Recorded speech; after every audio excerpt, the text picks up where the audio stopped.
Hi, it's me again with Corel Roll Tips and Tricks, and this is part 3 of this bob wire series, but part 2 of making it look 3D. And if you didn't watch part 2, we're going to engrave this, and I really I could have included this on the other video because it's so simple. We've already got this drawn out, and if you didn't watch part 1, you might want to watch part 1 and learn how to draw that. But I am just going to left click. I'm not going to right click, but I'm going to make it a half a point.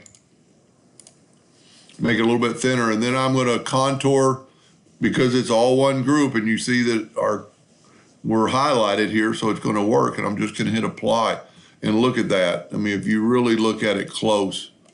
Now, I would go ahead and we've already turned this other one into a bitmap, so we're going to turn this one into a bitmap grayscale, and it just fuzzies it up a little bit, and for some reason, it makes the engraver engrave it more. Now we've still got our nudge factor set, so we can just move that.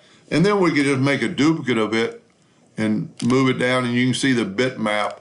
And then you'd want to maybe mirror it the other way, hit the plus key again, maybe move that one down, and actually mirror it the other way, and then just one more.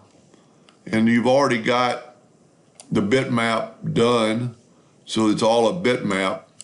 Now, if I was going to engrave this, which I think I will, you know, this thing is 20 inches big, which is huge.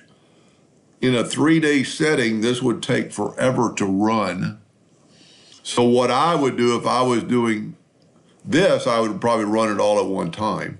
But if I was running it in a 3D mode, I'm going to go ahead and group these together, Control G. And then I'm going to make it, I'm going to set my nudge factor on 20 inches.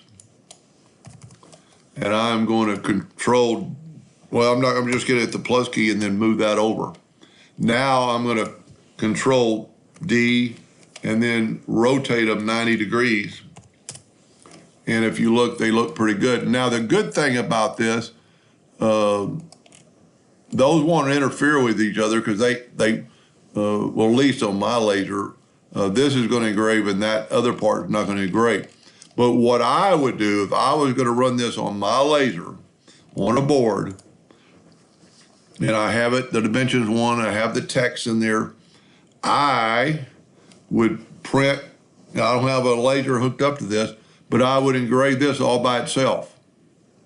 And then I would engrave this one all by itself. And then you could actually engrave these two together because they're going to, what's going to happen, you've got so much dead space in here. I mean, all this is dead space. So if you're doing it side to side, the laser's having to go from side to side to engrave it. That's a lot of wasted time.